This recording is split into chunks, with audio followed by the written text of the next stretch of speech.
변화와 혁신의 리더십, 혁신 제7주차 강의를 시작하겠습니다.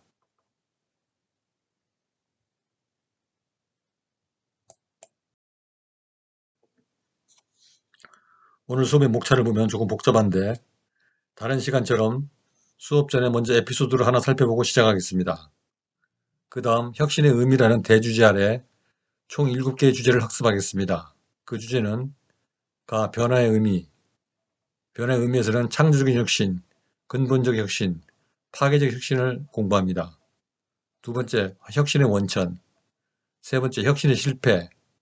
혁신의 실패에서는 원인과 대처 방안을 공부하겠습니다. 네 번째, 혁신 실패의 원인. 여기서는 사례 연구를 하겠습니다. 다섯 번째로 혁신과 실패의 활용. 여섯 번째, 혁신의 실패에 대한 정부 정책 1, 2, 3. 일곱 번째, 실패를 자산으로 활용하는 사례 1, 2, 3, 4. 네 가지가 있습니다. 마지막으로 수업의 정리와 과제물 제시가 있겠습니다.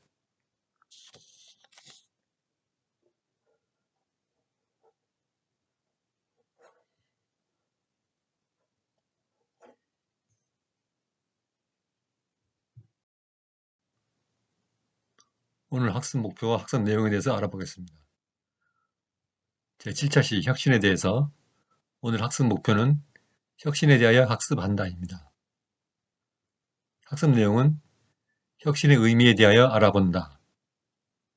혁신과 실패의 사례에 대해서 알아보는 것이 되겠습니다.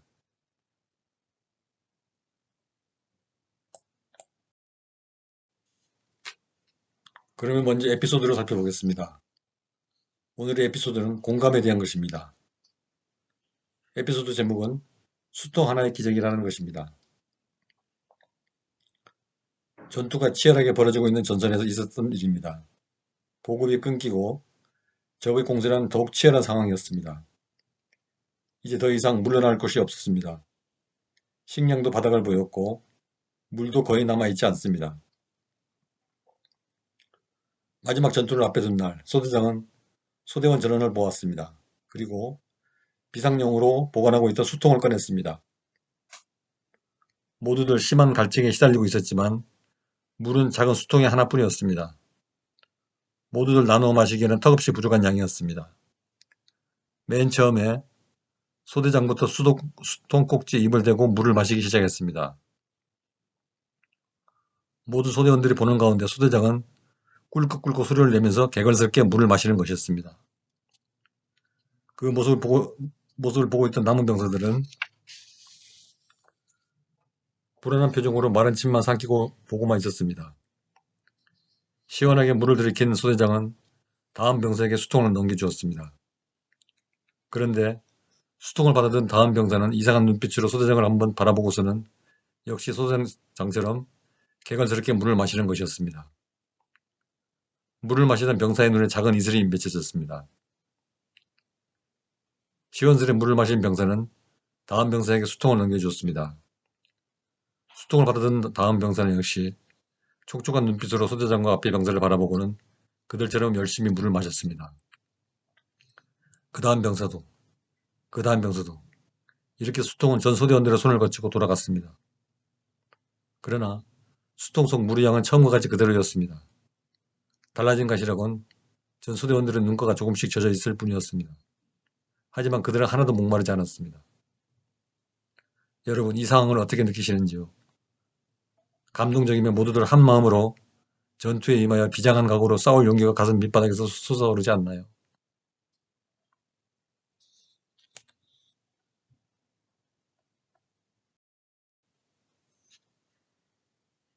공감은 상대의 입장과 감정을 이해하고 느끼는 것입니다. 친구 어머니가 돌아가셨다는 이야기를 들었을 때 할 수 있는 공감 반응은 아무 말 없이 친구 손을 잡거나 가볍게 아는 채로 등을 토닥여 주는 것입니다. 물론 이때 친구가 나 너무 힘들어 라고 하면은 왜 안 힘들겠니 하면서 감정을 읽어주면 좋습니다. 공감이 인지적인 측면과 함께 감정을 느끼는 것이라면 동정은 이와 달리 감정에 압도당하는 경험을 말합니다. 동정은 상대방의 감정을 동일하게 느끼는 것입니다. 공감은 영어로 empathy라고 하며 이는 감정이입, 즉 상대의 마음속에 들어가서 상대의 마음을 읽고 느끼는 것입니다.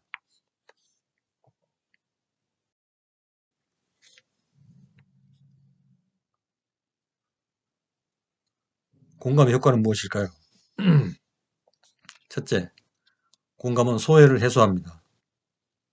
수동의 에피소드를 되돌리면 그 안에 있는 소대원들은 이미 모두 하나가 되어 있습니다. 강력한 본드를 붙인 것처럼 모두 하나가 되어 있죠. 둘째, 공감은 그것을 받는 사람으로 하여금 자신의 모습을 있는 그대로가 가치롭다는 느낌을 가지도록 합니다. 소대장이 실제 물을 마시지 않고 흉내만 내고 다른 사람들과 그와 같이 행동했지만 그 행동이 얼마나 가치 있고 위대한 행동인지 다들 느끼고 있을 것입니다. 그래서 모두 그 행동을 따라한 것입니다. 셋째, 더 이상 자신을 평가하고 판단하지 않게 됨으로써 자기 수용의 가능성이 점점 더 높아지게 됩니다. 소대원들은 하나의 동일한 행동으로 일체감을 가지게 되고 자신의 행동에 대해 더 이상 평가나 판단 없이 자기 자신을 그 속에 수용함으로써 자기 자신을 인정하고 자랑스럽게 받아들입니다. 넷째, 공감을 받음으로 개인은 개성과 정체감을 갖게 됩니다. 소대장은 자신의 행동으로 공감을 불어일으켜 리더로서 그의 위치를 만들고 자신의 정체성을 밝힙니다. 다섯째, 공감은 자기 스스로에게 알려지지 않았던 새로운 자료를 드러내주는데 자기에 관한 새로운 측면들을 지각하게 되는 것은 자기 개념 변화의 첫 단계가 됩니다. 소대원 모두는 가짜로 물을 마시면서 일체가 된 자신을 느끼며 자랑스러움, 용기, 일체적 느낌의 자각 등 자기를 새롭게 인식하게 되었을 것입니다.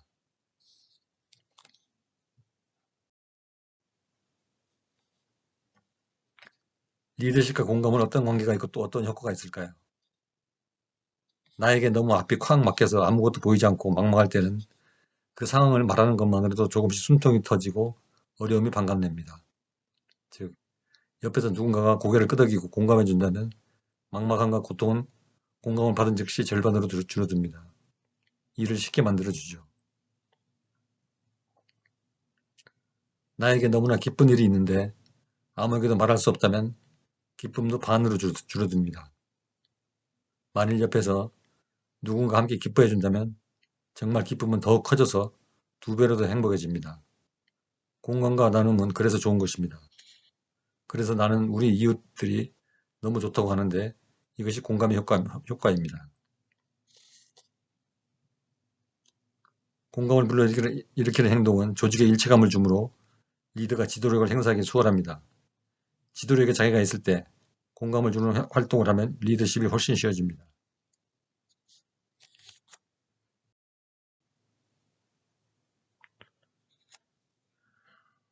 공감을 만드는 방법이 어떤 게 있을까요?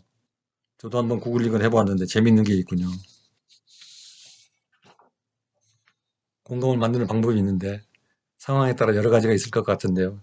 여기 공감을 통해서 아내를 행복하게 만드는 방법이 있습니다. 여기 나와 있는 것처럼 상대가 하는 일을 함께하는 방법도 좋을 듯합니다. 아내를 행복하게 만드는 방법. 안아준다, 뽀뽀한다, 아기와 놀아준다, 요리한다, 청소한다, 처가에 잘 간다, 같이 쇼핑을 한다, 빨래를 한다, 함께 여행을 한다. 이 외에도 500여 개가 더 있다고 합니다. 남편을 행복하게 만드는 방법 어떤 게 있을까요? 첫째 먹인다, 둘째 재운다, 셋째 가만히 둔다. 이상 끝. 그런데 재미있는 건 아내의 공감을 사는 방법은 500가지가 넘는데 남편을 행복하게 하는 공감 방법은 3가지라네요.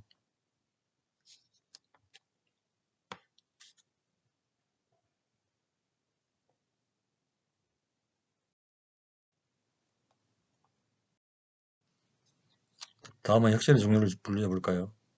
일반적으로 혁신에는 3가지가 있다고 합니다. 그것은 창조적 혁신, 근본적 혁신, 파괴적 혁신 3가지입니다. 먼저 창조적 혁신을 살펴볼까요? 창조적 혁신을 주장한 대표적인 사람으로 슈피터가 있습니다. 그는 효과적인 프로세스와 제품으로 시장을 혁신해야 한다고 주장했습니다. 창조적 혁신은 경제학자 조셉 슈페터가 경제 발전을 설명하기 위해 제시한 개념으로 기술 혁신을 통해서 낡은 것을 버리고 새로운 것을 창조해서 변혁을 일으키는 과정을 말합니다. 그는 자본주의 역동성을 가져오는 가장 큰 요인으로 창조적 파괴를 꼽았는데 특히 경제 발전의 과정에서 기업가의 창조적 파괴 행위를 중요시했습니다.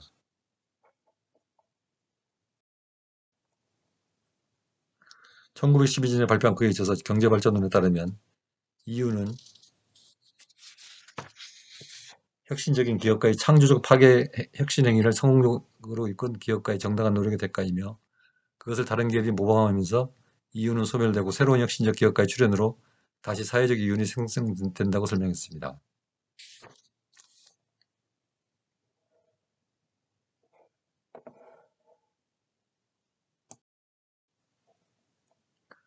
다음은 근본적 혁신입니다. IBM, GM, GE 등 미국의 유명 대기업들이 80년대 일본 기업들에게 자국 시장을 내어주는 참담한 패배를 맛본 후에 레디컬 이노베이션의 경영 전략으로 90년대 최대 효황을 구간 생생한 사례가 있습니다. 근본적 혁신이란 대기업들은 당장 수익에 급급할 것이 아니라 5년이나 10년 뒤를 내다보고 투자하면서 미래를 준비해야 된다는 것입니다. 근본적 혁신에 의하면 대기업에게 필요한 것은 근본적인 혁신 역량의 강화입니다. 신기술로 경제가 급속히 변화되고 있는데도 대기업들은 기존 자산과 인프라와 기존 비즈니스 모델에 속박되어서 새로운 경제적 가치를 낳는 지속적인 혁신의 흐름을 만들어내기가 힘든 것이 현실입니다. 근본적 혁신이란 완전히 새로운 성능을 만들어내거나 기존 성능을 5배 이상 개선하거나 또는 30% 이상 비용을 절감할 수 있는 혁신을 말합니다. 또한 근본적 혁신은 새로운 기술과 새로운 비즈니스 모델의 구축으로 새로운 시장을 창출하는 것이 목적입니다. 근본적 혁신의 성공 전략으로 7가지를 손꼽는데 그것은 첫째, 근본적 혁신 아이디어 포착 능력과 체계를 구축할 것. 둘째, 혁신 프로젝트를 관리하는 역량과 기법을 발전시킬 것. 셋째, 새로운 시장 조사 기법을 사용한 시장 조사를 추진할 것. 넷째, 비즈니스 모델을 미리 구축할 것. 다섯째, 자원획득 역량을 구축할 것. 여섯째, 상용화 팀을 별도로 구성할 것. 그리고 마지막으로 개인의 리더십을 확보할 것을 말하고 있습니다. 근본적 혁신을 위해서 리더십 확보도 중요한 전략으로 포함되어 있는 것이 인상적입니다.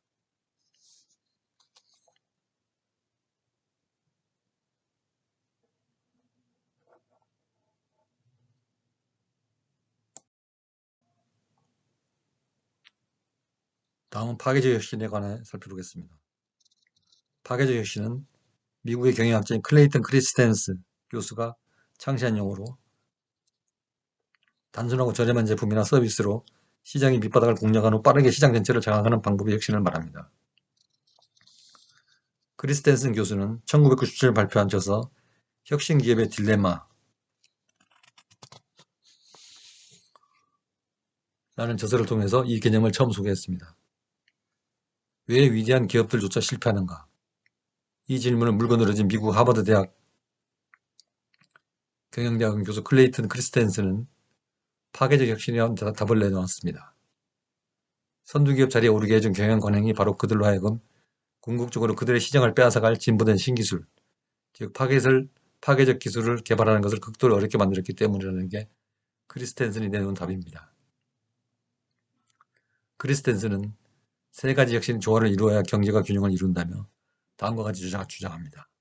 첫째는 기존 제품의 품질을 업그레이드하는 존속적 혁신이고, 둘째는 과거 도요타처럼 생산 인건비 등을 절감하는 효율적 혁신이며, 마지막 셋째는 파괴적 혁신입니다. 과거 소니의 트랜지스터 라디오는 주류이던 진공관 라디오를 대체한 파괴적 혁신입니다. 이러한 파괴적 혁신이 성장을 장려하고 일자리를 창출한다고 합니다.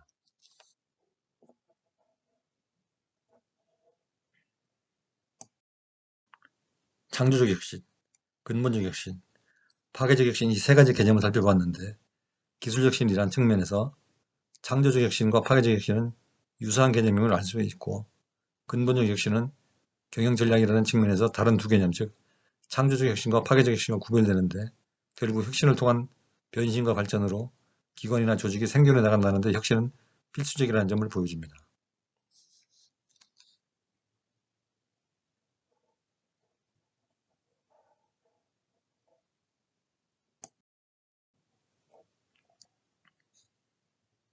다음은 혁신의 원천에 대해서 살펴봅니다.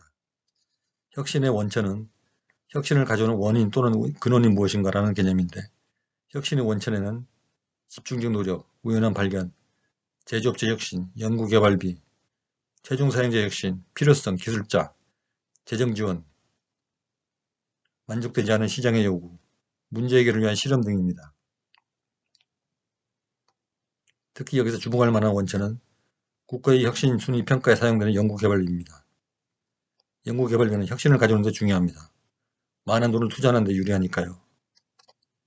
최종 사용자 혁신이란 고객의 필요를 찾아서 가려운 곳을 긁어주는 혁신을 말합니다. 공급자 위주 혁신은 필요가 없지요. 소비자를 위한 혁신이 되어야 한다는 점은 앞선 시간에 살펴봤습니다. 조셉 엔젤버그는 혁신의 원천으로서 필요성, 기술자, 재정 지원을 언급했고 만족되지 않은 시장의 요구를 충족시켜주는 제품이나 전략이 있다면 이것도 당연히 혁신의 원천이 되는데 이것은 체인 연결 모델이라는 이론에서 하는 말입니다. 에디슨은 문제 해결을 위한 실험이 혁신의 원천이라고 했습니다. 당연한 말이죠.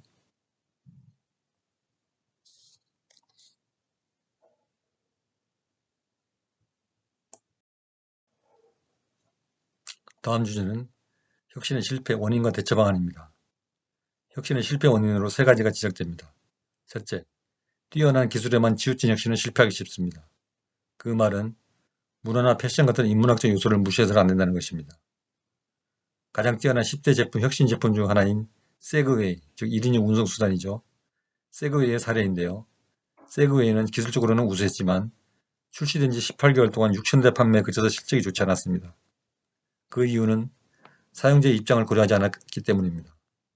1,000만 원이 넘는 고가이지만 일회 충전에 39km 밖에 갈 수 없었고 정장 입고 출퇴근하는 셀러리맨에게는 어울리지 않았습니다. 우수한 제품을 만들어 팔면 고객들이 알아서 살 것이라는 오류가 자리 잡고 있었던 것입니다. 문화나 패션을 고려하지 않고 기술 지향적인 마인드가 만들어낸 오류이죠.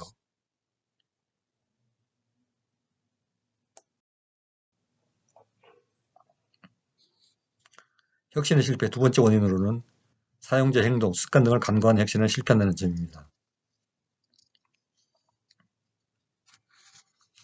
혁신적인 신제품은 사용자의 변화를 수반하는 경우가 많으나 인간은 변화에 저항합니다. 인간의 본성은 항상성을 지향하며 편안한 마음을 유지하기를 원한다는 것입니다. 온라인 쇼핑 업체 웹배는 온라인 쇼핑을 위해서 8억 달러를 투자했으나 실적이 좋지 않아 파산했습니다.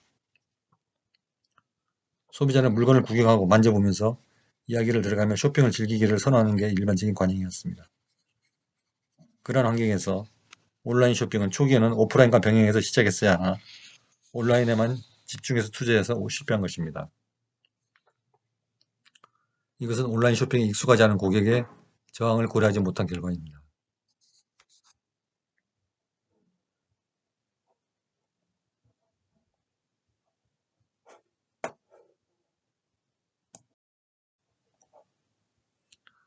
혁신의 실패 세 번째 원인으로 수용 범위를 넘어선 가격 책정입니다.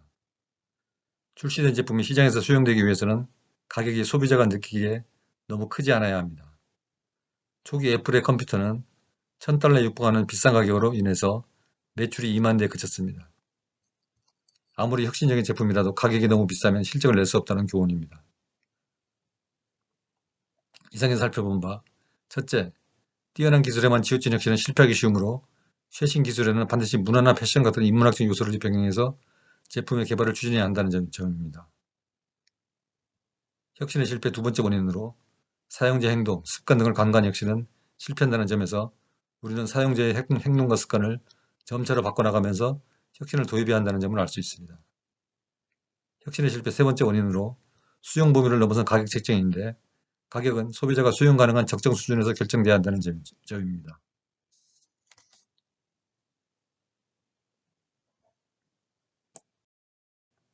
비디오 2에서 계속 수업을 진행하겠습니다.